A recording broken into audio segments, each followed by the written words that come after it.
Last week, we didn't have any new Critical Role episodes for Campaign 4. They're, of course, coming back this week, but we thought we would take a chance to look at the Overture as a whole. It's something that's really kind of never really happened as far as I'm aware, at least, within sort of the major actual play space with so many people just coming in and out of it. Brennan doing the whole thing. I was actually curious to know, Apple, since this was your first time really getting into an actual play as a whole and like really watching episodes week to week, what was your expectations going in? And now that at least these first 4 episodes are done, what did you think? I did not expect the amount of people that cycled in and out. I think I was expecting we'd see a chunk in one episode, see a chunk in another, and not have like these mix of episodes because I feel like um it was a lot. If you're like just starting out and like listening to a campaign and you're being introduced to like 13 different characters at once, it's a little overwhelming, Mm-hmm. but I like how it played out. Does this make you want to go back and watch any of the previous seasons, or to go and look up any of the work by any of like your favorite like characters, actors, like any Dimension 20 shows or anything like that? I actually was looking more into like one shots where Brennan wasn't DMing, he was just playing a character. He doesn't play as often, but when Mhm. he does, they are fantastic. They're I think cute. most recently, which I think you would really be into because Sam DMs it, he did I think it was a 4-parter called The Wild Mount Wildlings, where all of the players play like kids at like a camp. Yes! Yes, That's the it's one that so I've good. started that's the one I started watching It's because he plays so like a funny. A little little frog frog kid? boy, Yeah.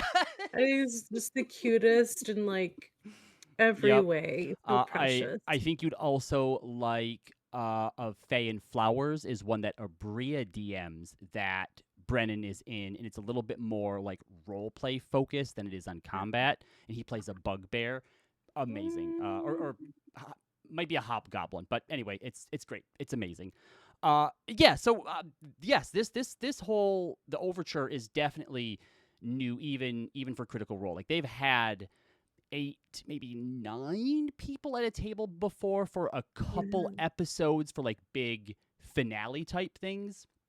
But people being rotated in and out on this, I can't imagine what is going on in Brennan's head as the dungeon master when he's trying to juggle all of these Yeah. things together and like trying to prep beforehand all the different world building and like characters and Can you information imagine? that everyone's bringing you. Like, what if you had a table of, like, 14 people?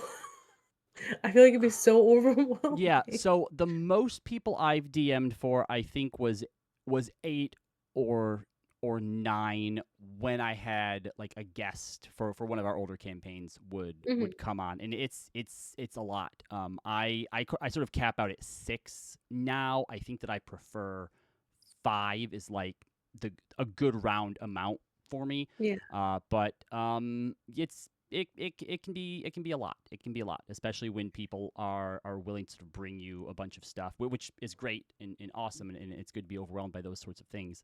But Brennan and everyone there did a phenomenal job.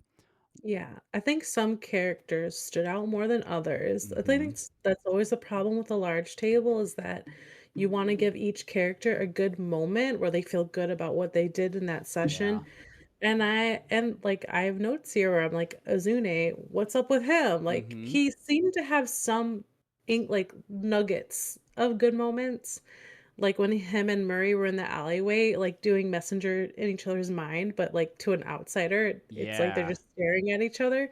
But, like, outside of that and a couple other little granular moments, it's like, I haven't really seen his character personality pop out as much. I think that the personality choice that Luis settled on kind of makes for briefer scenes and situations, right? He's very much Mm, seems like a yes man. I recall that scene that he had with Murray, where he's like, I will find a way to make myself useful, right? I think he cares about the city. I think that he wants yeah. to protect it.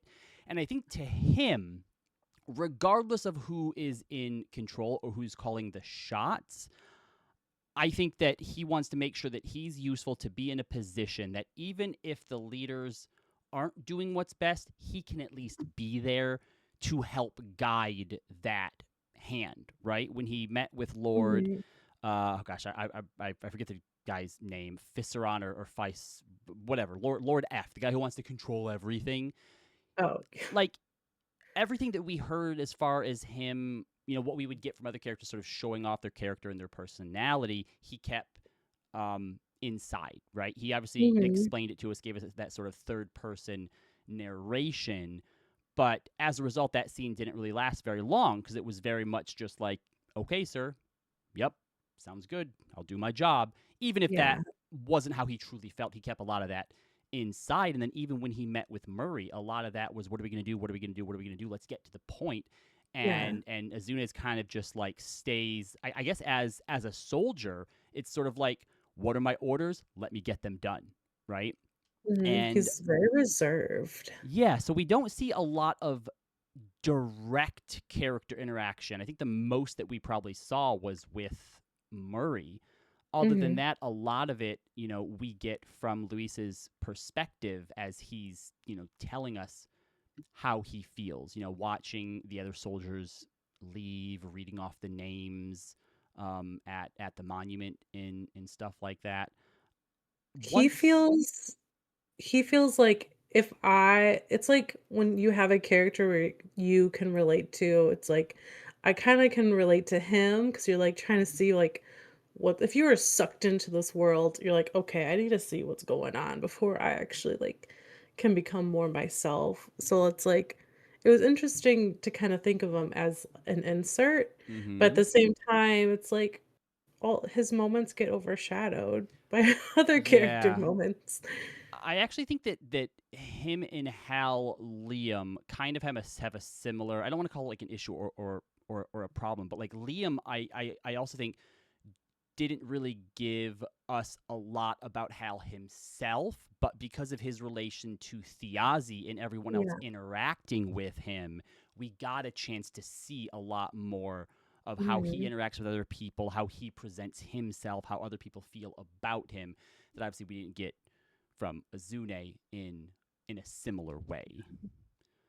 Like, even Tayor had some big moments. Like, in, the Halavar when he went to, like, stop the wagon, and it's like Mm-hmm. he had that moment, and he had the moment at the courtiers where it's like, "Okay, we're seeing more of Tayor and how he handles things." But, like, he didn't have as m like, probably about the same, maybe a little bit more, like, I guess, spotlight than Mm-hmm. Azune, and it's like It'll be interesting to see how he works with, because I don't know that the other tables have been officially announced, but it's Mhm. likely that the schemers who I think might remain in the city or maybe deal with more like political sort of stuff surrounding Yeah. the city is going to be Murray, Belair, Hal, and Azune. And I think that those first three compared to Azune are very sort of tuned in to more, political matters, more influential. They know, I think, how to. I include Murray in this, though the way that she goes about it is definitely different from Blair and Hal. But I think Shakes that me the up. I think that the three of them are a bit more in tuned with manipulation.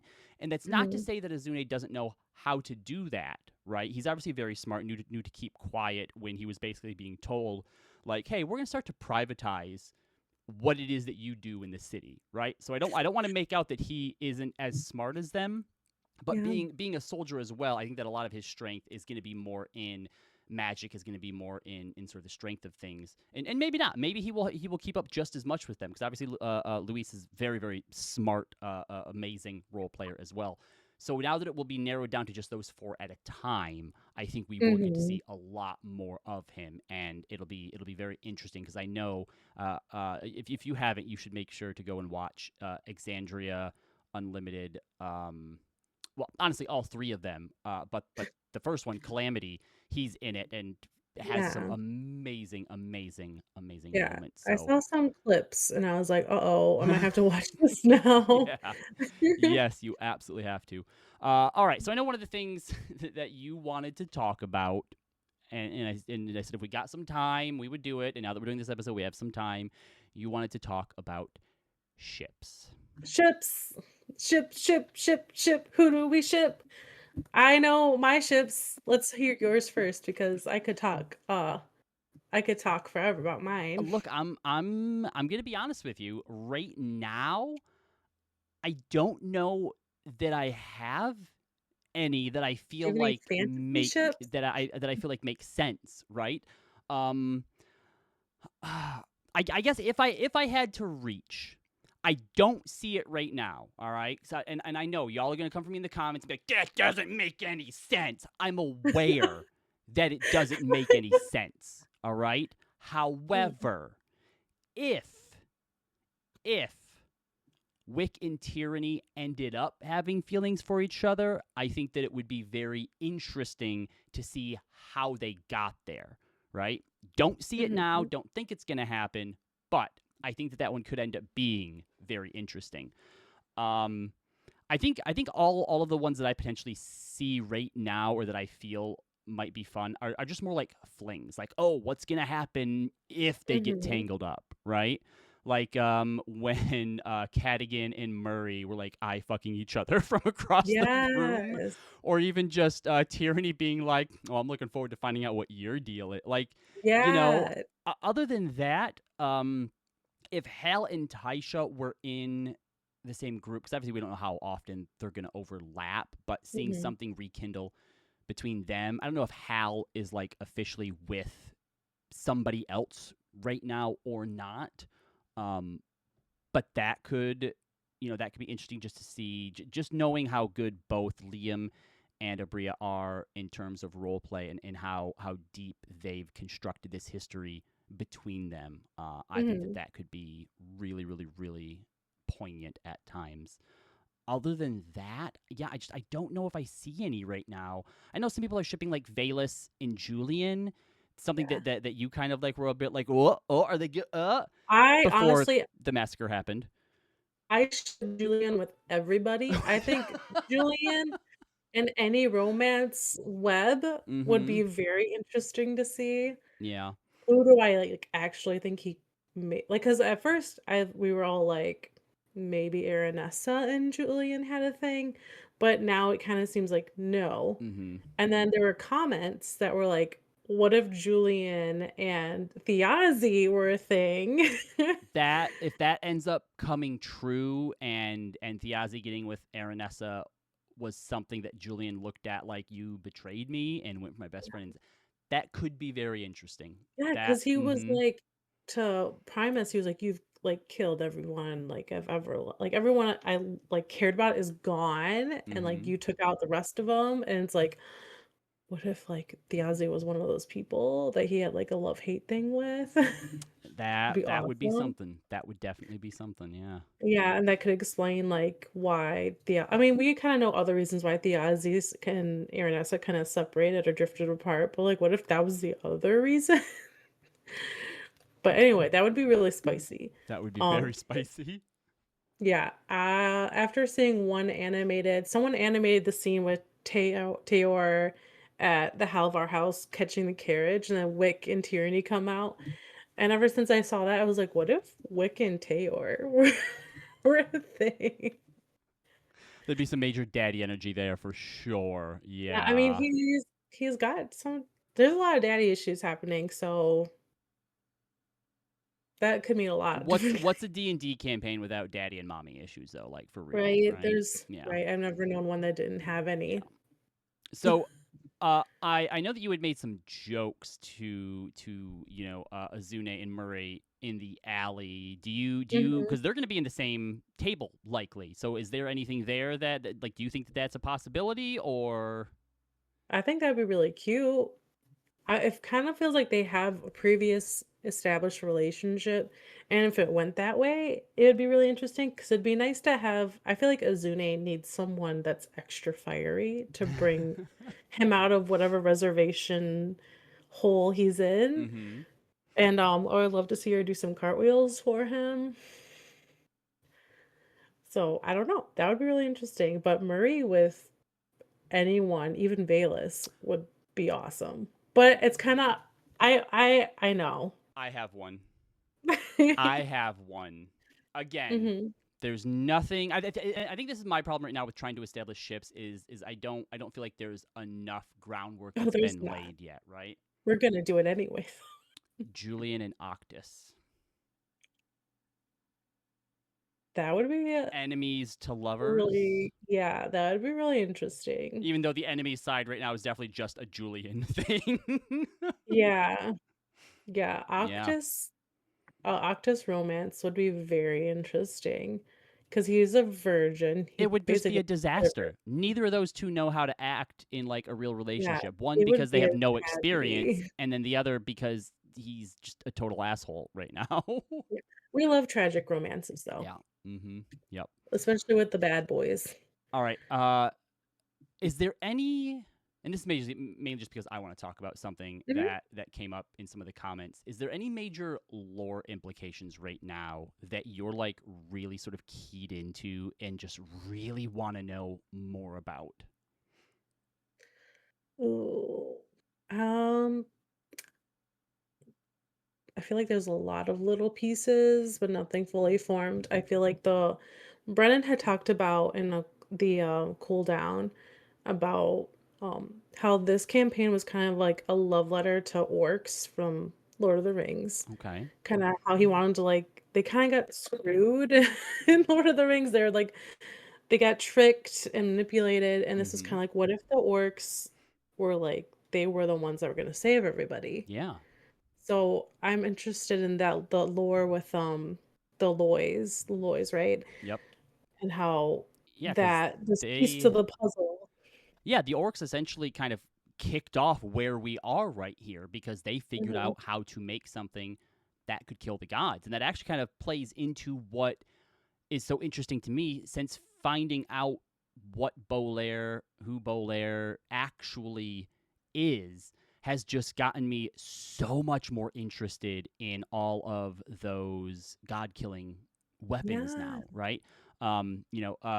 Talking with a few people in the comments on our last video, the ones that we don't know yet, the last few races. So in the opening monologue, Brennan mentions the seven races of or the major seven races of this Mhm. realm of this world, which is the orcs, the humans, the elves, the dwarves, the gnomes, the beast folk, and humans.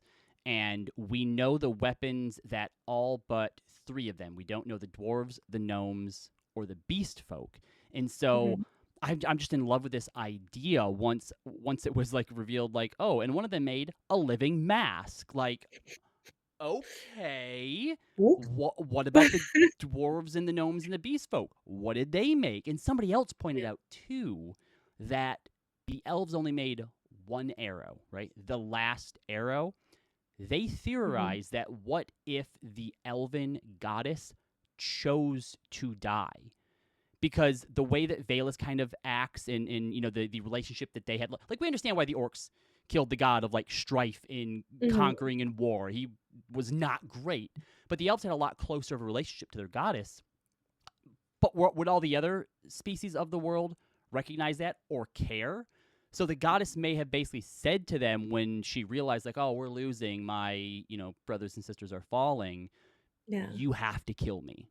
Like, I will not let you die to try and Mm. save me when they come for me, and that they made the last arrow one arrow because that's all it was going to take. Oh, Wow. I love that theory. Yeah, I wanna see more theories because I didn't even think about the gnomes. What the hell did the gnomes make? I don't know, like the a bomb, some kind of pariah bomb. I don't know. They usually gnomes are, connected to like Mechagnomes? mechanical, clockwork inventions, alchemical sort of stuff. I can see the beast folk. Unless we know more about them, I don't know if they would include dragonborn or if it's just sort of a catch-all for, like goblins, lizard, just all sorts of different. I could see there's probably just being another weapon.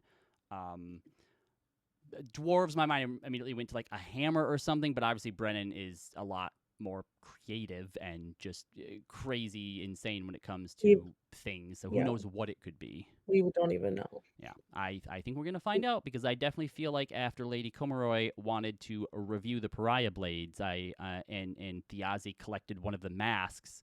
I Mhm. definitely feel like someone's looking at trying to bring all of those things together in Make some way. one ultimate god-killing weapon, I mean, I don't know, but it's combining all these weird things together. it's going to get good. It's definitely going to get good. And it might be a while before it gets good because when we come back, we'll be with the soldiers table for a while. We don't know how long, Mhm. but apparently we will be sticking with these groups for like arcs at a time. So who knows how long it'll be before we get to see some of them again. Yeah, but Yeah. we're gonna see what's up with Timony. Mm-hmm.